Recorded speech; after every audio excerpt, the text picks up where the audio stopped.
She's made up her mind to live pretty smart. Learn to budget responsibly right from the start.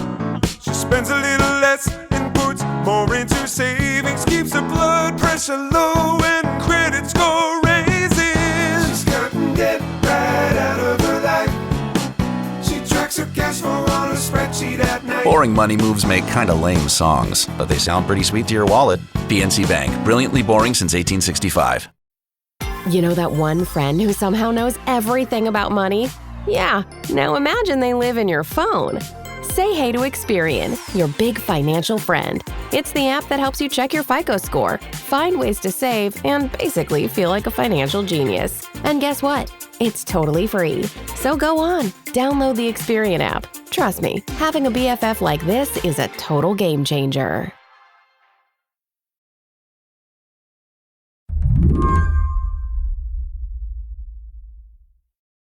I called up David Dayen to talk about President Trump's big, beautiful bill, which is steamrolling through Congress, at honestly a kind of weird time.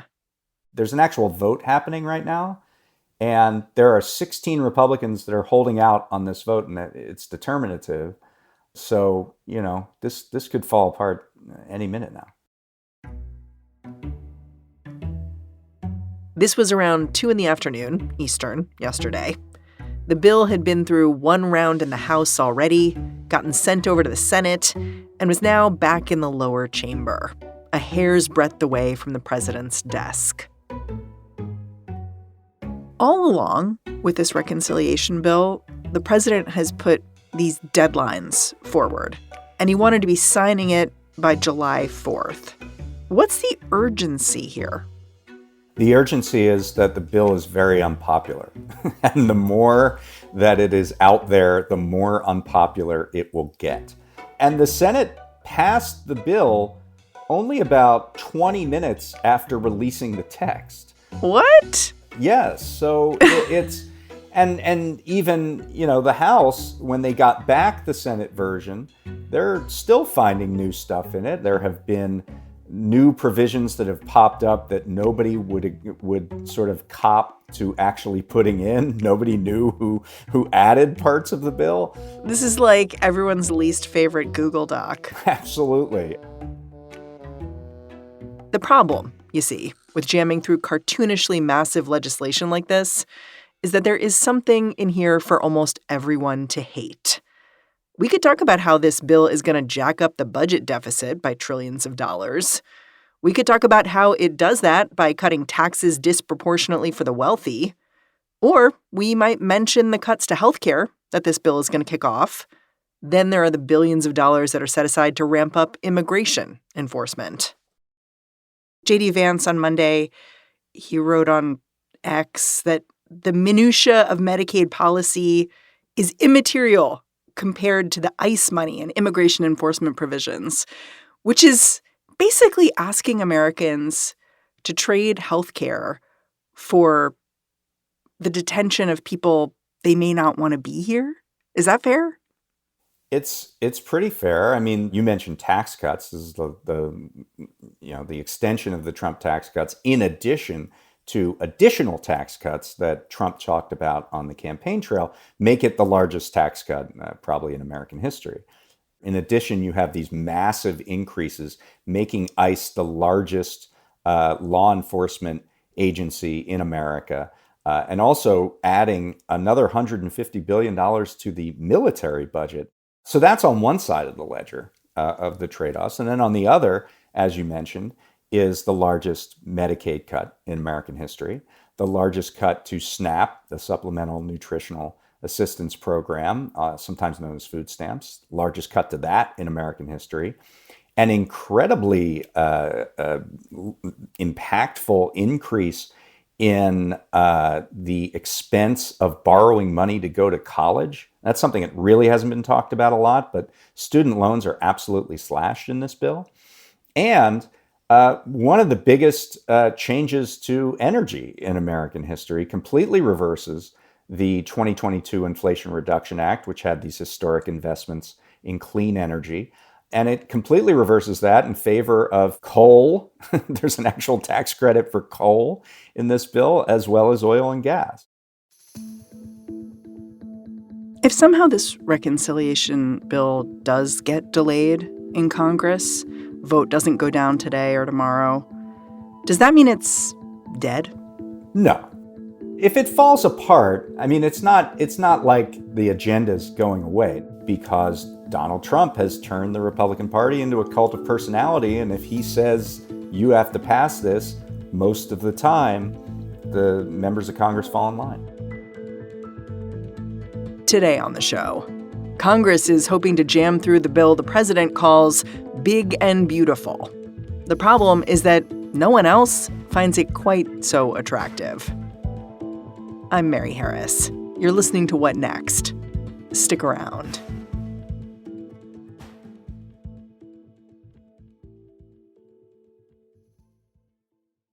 This podcast is brought to you by Progressive Insurance. Fiscally responsible, financial geniuses, monetary magicians. These are the things people say about drivers who switch their car insurance to Progressive and save hundreds. Because Progressive offers discounts for paying in full, owning a home, and more. Plus, you can count on their great customer service to help you when you need it. So your dollar goes a long way. Visit Progressive.com to see if you could save on car insurance. Progressive Casualty Insurance Company and Affiliates. Potential savings will vary. Not available in all states or situations. This podcast is brought to you by Progressive Insurance. Do you ever find yourself playing the budgeting game, shifting a little money here, a little there, just hoping it all works out? Well, with the Name Your Price tool from Progressive, you can be a better budgeter and potentially lower your insurance bill, too. You tell Progressive what you want to pay for car insurance, and they'll help you find options within your budget. Try it today at Progressive.com. Progressive Casualty Insurance Company and Affiliates. Price and coverage match limited by state law. Not available in all states. I'm wondering if you can walk me through the Capitol Hill drama over the last few weeks. Because this bill, it got bounced from the House to the Senate at the end of May. What's its journey been since then? Yeah. So as I said, the conservatives in the House had problems with the spending. The moderates in the House had problems with the Medicaid cuts, which are very deep. Eventually, they came to a compromise that met somewhere in the middle, where at least each of them could agree with it. It certainly wasn't a good bill, but it was something that everybody in the House could barely agree with and get the bill over to the Senate. The Senate then promptly made the tax cuts larger, by making some of the business tax cuts in particular permanent. They also made the Medicaid cuts deeper, which offended the moderates, and they made the energy tax credits phase out more slowly, which offended the hardliners. So basically everything that was kind of wrapped up in the process in the House was then unraveled by the Senate, and barely so. Because the drama that you're talking about is the fact that the Senate, Republicans have 53 votes. They could only lose 3. And they lost them. And they lost all 3. Rand Paul on the conservative hardliner side saying this doesn't cut spending enough. And 2 members who are probably the most threatened incumbents in the Senate for Republicans in 2026, Susan Collins and Tom Tillis from North Carolina, Susan Collins from Maine. Tillis hated the bill so much, he decided, I'm not running for re-election because this bill is going to end my career. So I'm going to vote no against it, which angered Donald Trump, who started talking about primary challengers for Tillis. And Tillis said, all right, I'm out of here. So this bill is basically like rolling over legislators as it goes. Yeah. So we have those 3 votes that were off the table for Republicans. Which means J.D. Vance has to come down and vote and get it to 51 and get it across the line there. Correct. But they had to make sure that they get all of the other Republicans on board.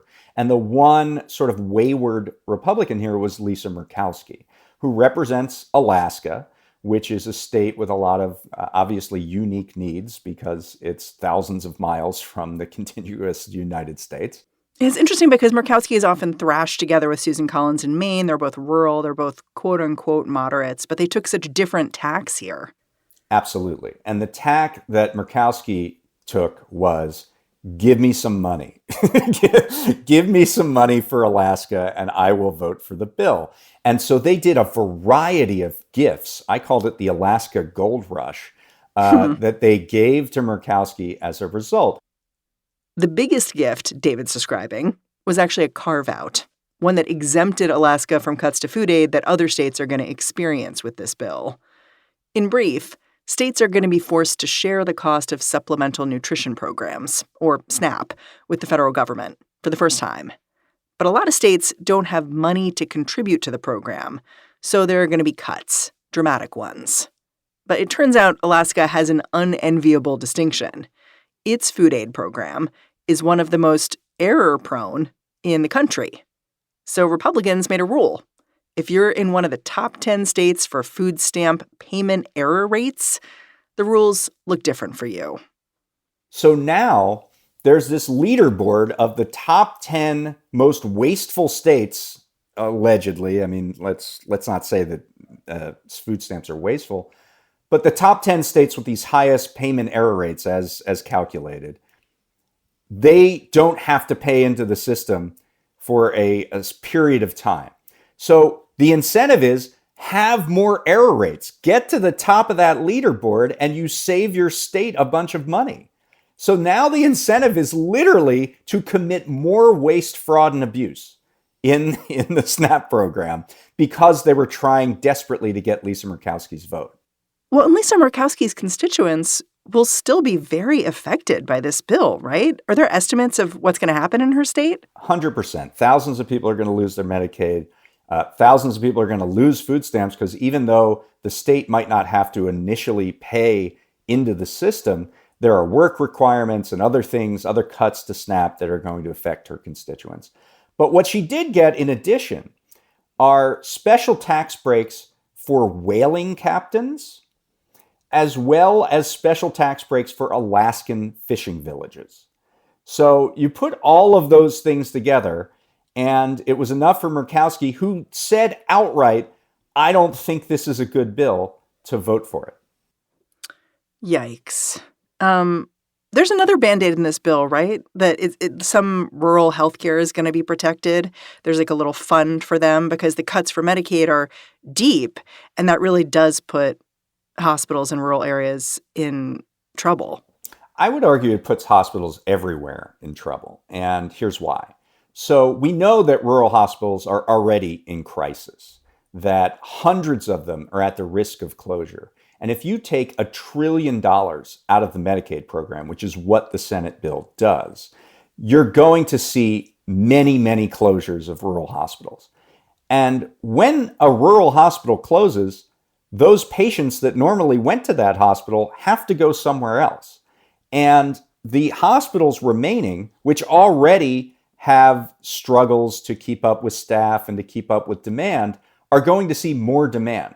They're also going to see, because according to estimates, 17 million Americans are going to lose their health insurance from this bill. They're going to see larger sets of what are called uncompensated care. Because if you go to the emergency room, you have to be treated under federal law, whether you have insurance or not. And if you don't have insurance and can't pay, that falls into the bucket of uncompensated care. And it's basically just covered by the hospital. So you're going to see hospital budgets all over the country go into red ink because of this massive increase in uncompensated care. They're going to have more people seeking care at their various facilities. They're not going to have the staff to keep up. And we're going to see a crisis not just for rural hospitals, but for hospitals everywhere. However, because Republicans in rural states were balking at this, they said, you got to do something to help us with rural hospitals. You know, like I said, it's $1 trillion in Medicaid cuts. Initially, the Senate Republican leadership offered $15 billion in a rural hospital fund that would go towards making sure they could survive. $15 billion in a $1 trillion bill. Eventually, that went up to 25 and then $50 billion in the final bill. That is still a drop in the bucket compared to the amount of loss that we're going to see from taking $1 trillion out of the health system. And it may not make up for the fact that these hospitals are going to be seeing people in worse condition, in crisis, maybe without the ability to pay. 100%. Okay, so this bill passes because J.D. Vance comes to town and helps it get across the finish line, bumps the bill over to the House. There's a ton of stuff in it. We talked about a lot of it, but I should just say huge money for ICE in here, huge changes to how taxes work for all kinds of people, but definitely tilted towards the more wealthy. Do we even know, what it's all going to cost at the end of the day? Do we have, a number everyone agrees on here? I don't know that everybody agrees on it, but the Congressional Budget Office has said that this bill will cost something on the order of $3.3 trillion over the next 10 years. However, the Senate used a gimmick, a magic wand, if you will, to make the Trump tax cuts disappear. And they used a process called the current policy baseline. So let me try to explain this. The Trump tax cuts, as I said, expire at the end of 2025. And if you want to extend those, that's going to cost $3.8 trillion over a decade. However, Senate Republicans made this decision to say that, well, actually, we're just extending these. Everybody's going to pay the same amount, so it really doesn't cost anything, does it? Because we're using a current policy baseline. I call this the "these aren't the droids you're looking for" approach. They just made $3.8 trillion disappear. So if, the CBO, Congressional Budget Office, says that actually this is going to cost $3.3 trillion, this bill, but what the Senate Republicans are saying is, no, actually this saves $500 billion over that decade because we made the $3.8 trillion of the budget cuts disappear. Now, you can extrapolate from this that the next time Democrats are in power in Congress and in the presidency, they could pass something called the Medicare for All for 1 Day Act. And they could put Medicare for All in place for 1 day, and then the next day pass a reconciliation bill that uses the current policy baseline and says, well, Medicare for All is policy today. We could just extend this and Medicare for All wouldn't cost any money. Oh, my God. Oh, my God. None of this is healthy for us or for democracy. I think that's definitely accurate. But these games and gimmicks were necessary to pass the bill. They, kept the budget hawks at bay. They helped the bill comply with the very arcane rules of budget reconciliation. And ultimately, they made the process by which this bill could pass. We'll be right back.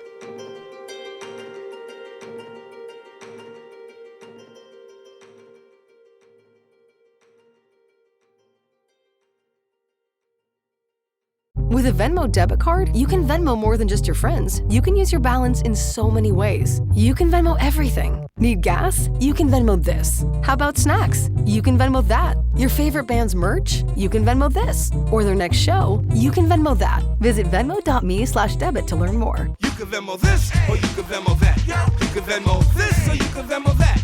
You can Venmo. The Venmo MasterCard is issued by the Bancorp Bank N.A. pursuant to license by MasterCard International Incorporated. Card may be used everywhere MasterCard is accepted. Venmo purchase restrictions apply. Ryan Reynolds here from Mint Mobile. With the price of just about everything going up, we thought we'd bring our prices down. So to help us, we brought in a reverse auctioneer, which is apparently a thing.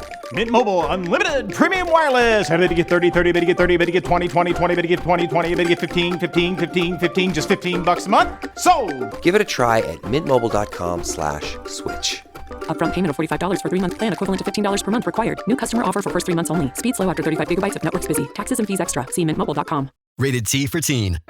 Each year, thousands of adults lose their shred. It's an epidemic simply known as shred loss. But it doesn't have to be this way. Because rekindling your shred is as easy as playing the new Tony Hawk's Pro Skater 3 and 4. And with new parks, cross-platform multiplayer, and sick new game modes, we can put an end to shred loss everywhere. Get the new Tony Hawk's Pro Skater 3 and 4 and show the world that the shred's not dead. Pre-order Tony Hawk's Pro Skater 3 and 4 and play the Foundry demo. At the time that David and I spoke, the fate of the president's big bill was up in the air. The House Freedom Caucus was claiming to be unhappy with what the Senate sent them. It was too expensive, for starters. Now, they've released a list of demands, a ransom note, if you will, that lists a bunch of different things that they disagree with in the Senate bill that they want to change. Now, Donald Trump and the GOP leadership doesn't want to change anything. They don't want to see this bill ping-pong back and forth between the House and the Senate, where the House changes something and then the Senate changes something and so on. And they don't want what is called a conference, where, the House has passed a bill and the Senate has passed a bill. The normal procedure is they would go into a conference committee, hash out their differences, and then a final bill would go to each chamber. Well, that sounds kind of reasonable. Why doesn't the president want that? That sounds very reasonable, but it takes time. And as I said, the bill is unpopular and they don't want it hanging out there for a while. These conference committees could take a long time, number one. And number two, the changes that each chamber makes might lose the majority support that they have for the bill. So they would rather knuckle under the Freedom Caucus and say, you're going to pass the Senate bill. That was the only thing that was able to pass the Senate, and you're going to support your president and pass it now. And, that theory has worked in the past, particularly when Trump is the one that is in the lead doing the whip count here. I want to talk about a couple things in this bill that I just think are important to highlight for my listeners. One of them is the fact that no matter what gets through Congress at this point, the bill is definitely going to increase the deficit. And I'm curious to hear you talk about that and why that's important and why this is a strange time for us to be making that move. How big of a deal is it to be borrowing so much money right now in particular? Well, look, for many years, I think Congress and Washington in general has operated under the principle that was put forward by Dick Cheney in the 2000s, where he said deficits don't matter. And Reagan taught us that. Because for a long time, interest rates were very, very low. And what really is a problem is interest as a percentage of the overall budget, right? If interest costs are eating up more and more and more of your budget, then you do have a problem. And for many years, we didn't have that problem. And so deficits were run up and they were manageable. And austerity, which was the idea that we have to cut the deficit, this sort of mania that we're spending too much, was actually not really a problem in the grand scheme of things. The primary deficit was generally manageable. Then we had COVID, and then we had this massive tax cut bill. Between that, we had inflation that raised the cost of borrowing to much higher levels. And that creates a bigger problem, a more of a real problem of the deficit. So people like me who have kind of said, actually, I don't think the deficit is big of a problem as, the real resources that the public really needs. As we go forward now, where you're seeing the interest on the debt actually cost more than military spending last year, and it's coming up to the level where it might cost more than Medicare. Whoa. That starts to be a problem. So those are, somewhat real constraints, and they're certainly more real now that we're going to lavish these tax cuts on basically rich people and spend trillions of dollars doing it. We've talked a bit about Medicaid cuts and why they're a huge part of this package, this legislation. But I do think it's important that we underline that it's not just Medicaid cuts, or saying Medicaid cuts maybe makes these cuts sound smaller than they are. Because I've heard some people talk about this bill as basically being a repeal of the Affordable Care Act by another name. Because, of course, the Affordable Care Act expanded who could get Medicaid access. And I think it's important to just hone in on that, because repealing and replacing the Affordable Care Act was a major project of the first Trump administration. And on a summer day like today, like a terminally ill John McCain flew into Washington to stop that from passing. Mm-hmm. Why not this time? Why is that not happening this time? Like, I just don't see it. You could see Hakeem Jeffries begging his colleagues to do this today. Like, he was literally on the floor talking about, we just need 4 of you here to be like John McCain. It's a very good question, and some people thought Murkowski might have served that role, and she ended up not. If you look at like just the coverage numbers in particular, the Affordable Care Act added something like 16, 17 million people to the Medicaid rolls through the expansion, and this bill would cut about 16 or 17 million people from the rolls.